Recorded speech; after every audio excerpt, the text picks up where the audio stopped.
Hey everybody, this is your girl Deborah Coco, and make sure you check out Just Give Me the Mic on all social media. Also, check us out on BronxNet Channel 16 on Sundays at 10 p.m. And soon we will be launching on MNN coming up in June, everybody. So stay tuned for that network information. Support. If you want to interview, make sure you hit me up on justgivemethemic12@gmail.com. You want us to come out and rep at one of your events, also hit me up for that as well. And love is love, everybody. See y'all soon. Support.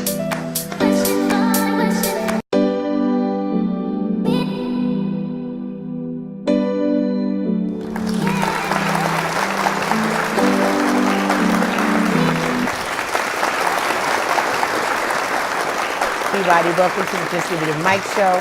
We have a great show lined up for you today. I have some guests that are representing different spectrums of the entertainment business today. We have author Greg X from Southside Jamaica, Queens. He is here to tell us about his book, To Live and to Die. And we also have some performances coming up as well. We have Chose the Don who's coming in, and we also have Ty. Ty will be in the building also performing. So stay tuned. We got a great show lined up. Make sure you check out Just Give Me the Mic on all social media. And if you would like to be a guest on the show, send me an email to justgivemethemic12@gmail.com. Don't forget, we have those end of the month Harbor Light boat rides every last Wednesday of the month where you could come and perform, come and have a great time. We have 3 levels of fun. And again, subscribe to us on YouTube. And I'm your girl, Deborah Coco. We'll be back with a great show.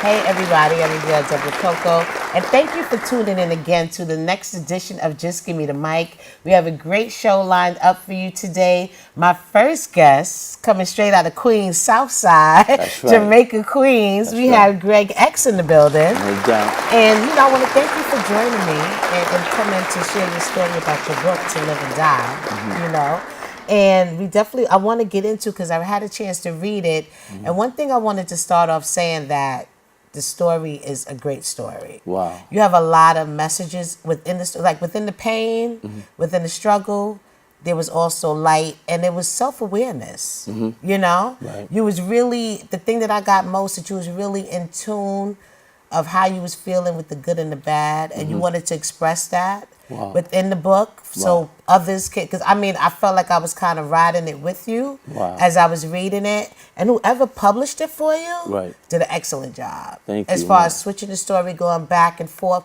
and the way she brought your words to life by, rearranging and editing was very, very good. Like, I really, really enjoy reading this book. Make sure you definitely check it out. But I wanted to get into what made you come up with the idea. Why did you feel like you wanted to share your story? What did you want people to get out of it? Okay, cool. Before we go to that, I want to say thank you to you for having me on your show. I appreciate that. You're welcome. I want to say thank you to your viewers that's going to tune in and pay attention to it. And I like, the fact that you said South Jamaica Queens or Southside Queens, because it's a difference. Oh, it is. It's Queens, but then there's South Jamaica Queens. Okay. That's a whole nother mentality, a whole nother experience. So thank you for recognizing that. To get to your question, the development of this book came from my friends on Facebook. Okay.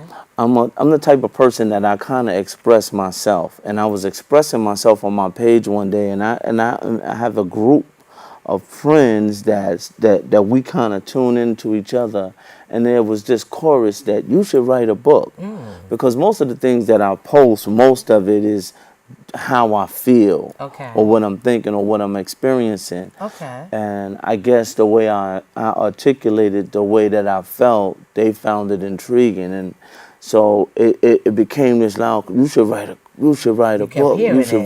Yeah. And that's when I embarked on it. Let me just say this also, and not to take anything from anybody, but I directed my edits. Oh, nice. Because a lot of times the editors, by the time they get finished editing your work, you're not even familiar with it no more. Right, it's a whole other story. Yeah, so I made sure that I was on top of the editing of the book because I wanted my expression of self to be organic. No, but I did feel that she was definitely in tune with your message, Mm-hmm. because that is a good point. As a writer, you can give your work to somebody else to try to arrange it and do that for you.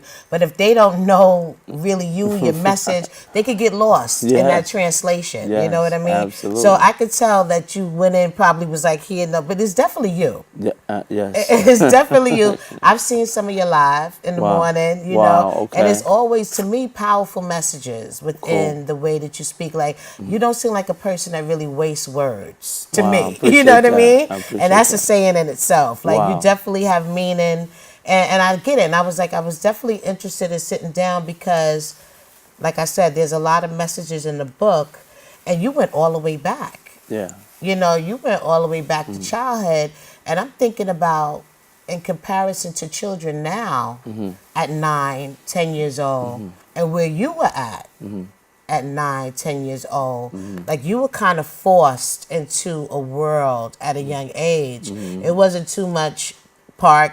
You know, wasn't no mention of the monkey bars or you know, playing basketball. Like, you was on a whole different track. So I don't want to give away the book, but let's talk about some pivotal points within the book and how you got started, how your life seemed, you know, older than it was at a younger age. Like, how did that start out for you? What do you want to share?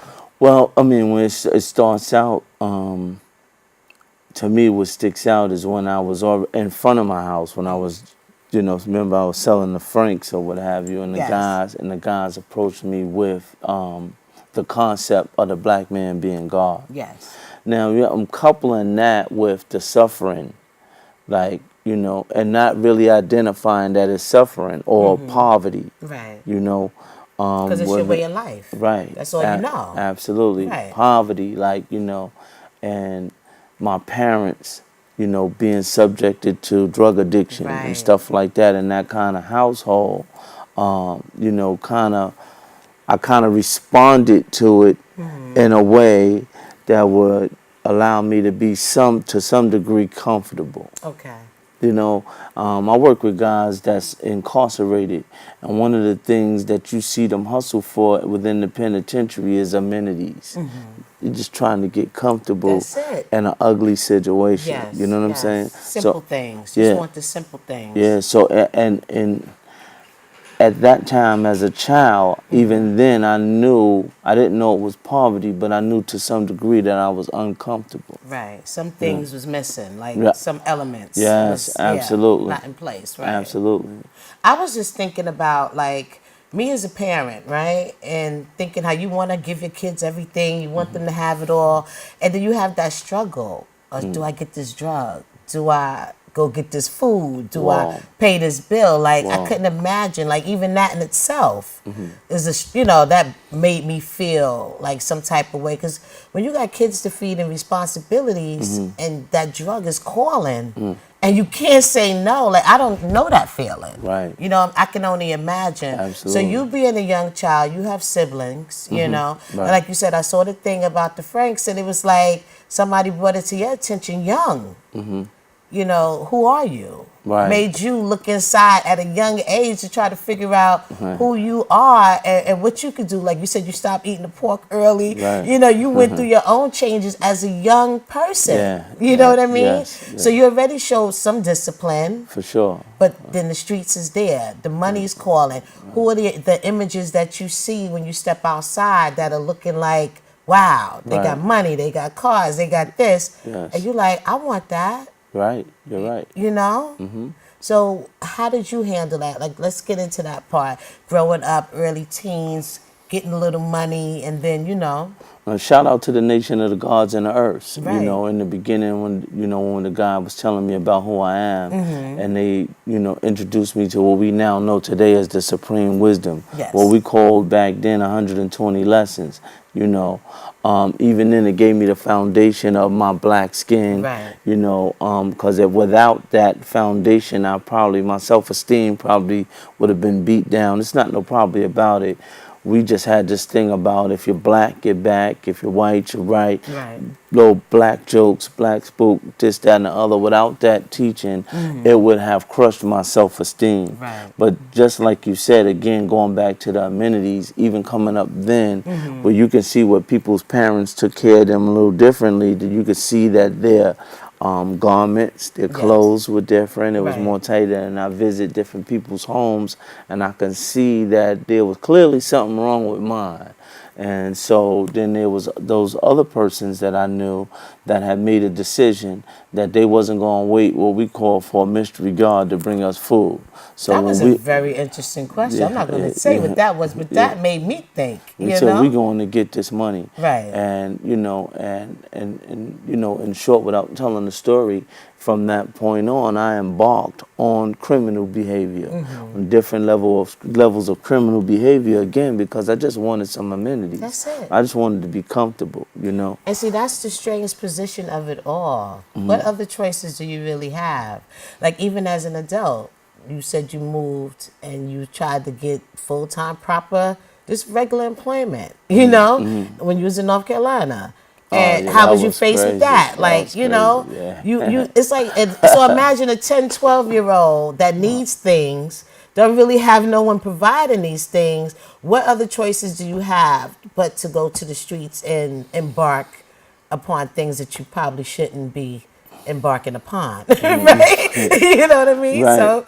So that's what you kind of forced into, and that's the story of a lot of us from that time, right? Right. Drugs was heavy. Our parents stressed out and they're doing their thing. The kids is out here fending for themselves. And you're looking at the same ones who are providing the drugs to your family as the ones that we idolized them, right? In a sense, yeah. In a sense, because we didn't know. Right. We just know they living good. Right. We want to live good. Right. That's all we know. Right. We're not thinking about the drugs, who's falling out, who's dying, who's not eating, who's not making it home. We're not thinking about those things. I want to go to the club and pop bottles or whatever, right? Or whatever. Yeah. Right. Yes. So it was just an era that I thought that even though we see it in movies, we saw Claudine, we see all these different movies showing us these images, but how did you flip the story for yourself? When you say flip, what you mean? Not flip, but you had the other side of it. Even though you had times where you felt like, you know, you were going through struggles, certain things was happening in your life that you felt probably, you know, was doing other things to you, whatever. Right. You flipped it. You took care of your family. You did Absolutely. things. You found employment. Like, you had good jobs. Like, you had, you know. Absolutely. You was going back and forth. You're right. Like, Yeah, thank you for pointing that out. You know, when you talk about the transition from one lifestyle to the next, you know, in that particular lifestyle, I excelled to a certain degree, but at that time, getting high was, you know, an acceptable pastime as long as it wasn't heroin. Yeah. We live in a society now that plays games with our minds, and therefore when we are immature, like you were saying that we didn't have a choice, we did, but the choice wasn't as obvious. True. So the immature mind is going to go for the immediate, and my immature mind and my need for instant gratification in that moment said, we're going to go get it now. We're not going to wait to get out of high school and maybe go to college, which would have been the more healthy thing to do. But who's pushing some people? Oh, That's no, the yeah, thing. right. No, it was nobody pushing Right. that. That's not true either. That's unfair. But I didn't hear the person that was pushing it. Okay, and that I could be probably true. wasn't Sometimes paying people them do. attention. I Right. try to keep it balanced. So in that life, man, after a while, after we adjusted to that, this is what we're going to do. We're going to be a criminal.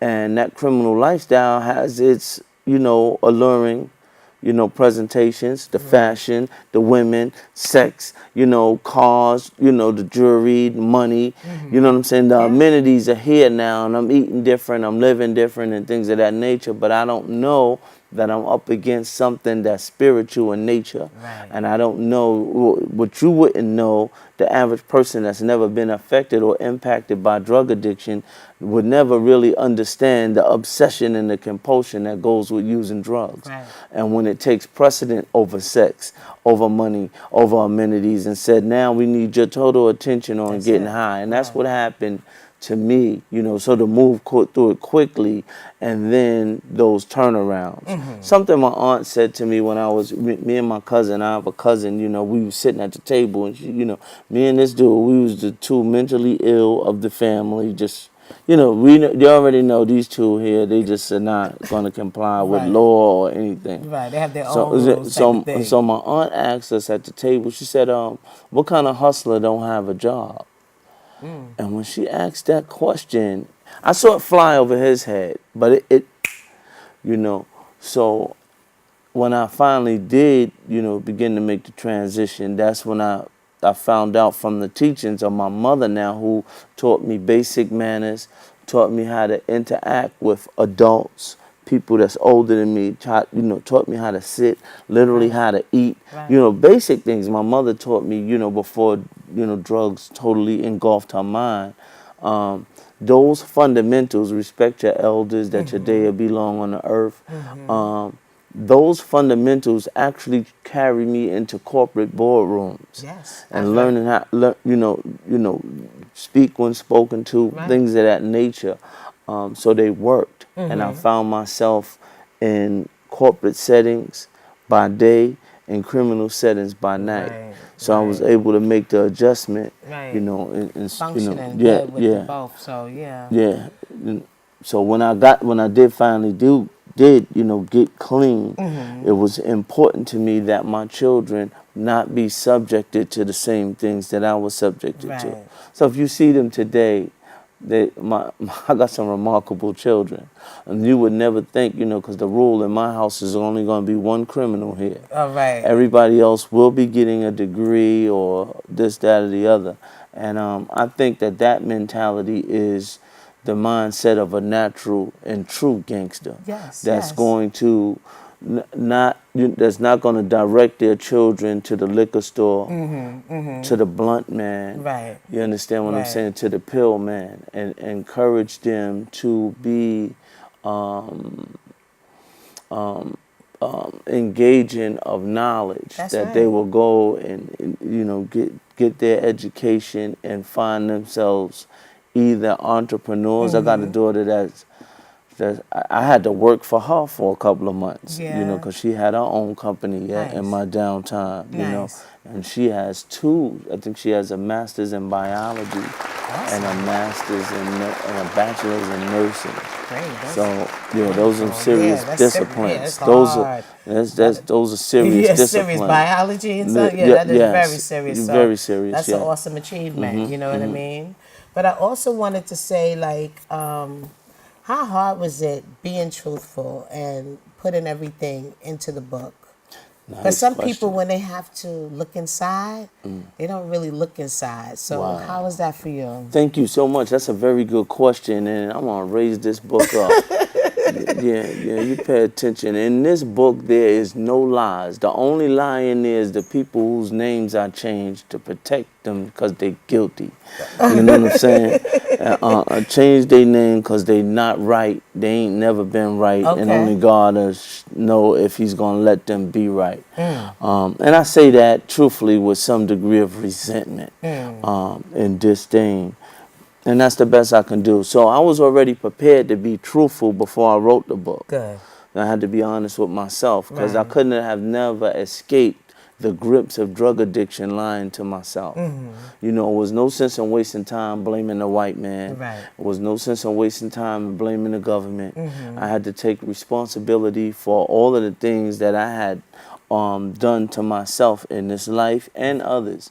So by the time I got here, I wasn't, you know, concerned about embarrassment, because I was a crackhead. So, you know, and I mean outside, you know, so how more embarrassing could that be? Wow. You understand what I'm saying? So, like you mentioned, seeing your friends during certain times, you know, it was kind of hard. You know, it was definitely, it's definitely a good read. I definitely would recommend it. It has some good triumph parts about it. The thing that I like I like the fact of you being so young too, and having that self-awareness. So important, right? Yes, it is important. So important. So I try to, it's good that we try to manifest that into our children as well. Right. So at times when we're not here or can't be around, they know who they are. Right? That's important. How important is that? I think it's very important. I think it's important that we be honest with our children to the best of our ability and not allow them to go too far off into la-la land. Right. And I try to instill that in my children, for them to stay abreast. I remember telling my child one time, like, listen, don't get too carried away, because it didn't have to be this way for us. Right. You know what I'm saying? Right. And it did, not that we were, I remember one time my daughter, I got a daughter named Zanaya, a beautiful kid, right? She said, Daddy, are we rich? I was like, no, we're not rich. And as a matter of fact, you're broke. You know what I'm saying? And, I'm the one, right? That's cute, I like that. And, so, be careful, because I grew up with mice and roaches. You understand what I'm saying? And they didn't have that. Right. So then they see a roach, they get to cut it out. Right. They say, oh, that's ghetto. No. Be careful. Your father comes from the ghetto. So that means you are offspring from a ghetto dude. Right. You understand? So what we are doing now is evolving and bringing ourselves up to another level as we should be. Yes. You know what I'm saying? That's the goal, definitely. So we try to stay real at home and abroad. That's right. So what do you say to the people that are supporting you and following you and purchased the book? And what was the main theme that you wanted them to get out of this book? If you could help somebody else with this book, what is it that you would want someone to walk away with? It's so many things, but and to answer your question, the first thing I want to say to those that follow me and supported me, thank you. 100. That my mother taught me that. My mother taught me a lot of things that grow with me. So the first thing I want to say to you is thank you. Yes. Thank you. And what I wanted you to see, I wanted to give you some examples of my life that you can literally circumvent the outcomes that are going to come to you if you don't take heed. And I wanted to be open for the person that feels like they just gotta hide all of the things that they've been through. You understand what I'm saying? Nothing's gonna happen to you. That it's gonna be all right. That you can, embrace the therapy of telling the truth about yourself. You know what I'm saying? And to be able to express yourself and not walk around and I think that's what makes haters. Haters are so inundated with self-loathing that when they see other people aspire to do things, it makes them sick and venomous. But when all they really need to do is take a laxative, go and clean out, be honest. The way you clean out is to be honest with yourself. So once you get rid of all that hate, you can find all that mess, and you can compliment Deb Coco. You can say, that's some beautiful skin, and that's a nice studio that you in. Yo, Talib, I seen you on Pray Before You Eat. Keep banging, you can celebrate people instead of feeling so sour and ugly in your mind. So I was trying to do that with the book, saying, look, man, it's okay. Look, here go all my dirty laundry. But I'm chilling. Right. I'm chilling. That's it, right. I don't care who it is. You know how far you gotta be to stunt on me. I see dudes, they try to stunt on me, but I lie. I'll be like, you can't be serious, really? Yeah, they better read the book. Yeah, you better ask somebody. Yeah. But we're out of time now. But I definitely let us know where we can get the book at. Where can we purchase the book? Let's do it. It's still a ground effort, so you can get the book in Harlem at Sisters Uptown Bookstore. Okay. Right? You can get it. You can reach my friend Xavier Howard in Harlem as well. In Queens, you can get it at the Coliseum Mall, at the Hall of Fame CDs and records. And you can also get it at Buttercutters. In Brooklyn, reach out to Walter Jones. In the Bronx, reach out to Michelle Hurd. You can reach out to them on Facebook. Michelle Hurd, Walter Jones in Brooklyn, Xavier Howard in Harlem. And of course, Sisters Uptown Bookstore, the last and only black-owned bookstore in Harlem. You really need to support that. It's on 156th Street and Broadway. And in Queens on Guy Brewer and 134th in the hood. 50 Cent Town, Butter Cutters. You can get it right there.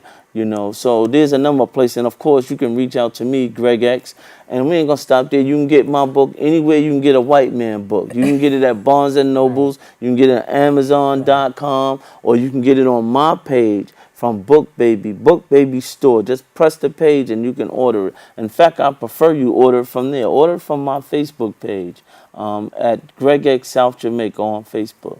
All right. Well, thank you again for joining me. It's Thank definitely you. a pleasure. And there's so much that we could have talked about, but I'm not giving away this book. You definitely have to read it. But we gave you enough. That's right. And thank you for tuning in, everybody. And we'll be right back with our next guest. Thank you. Exactly.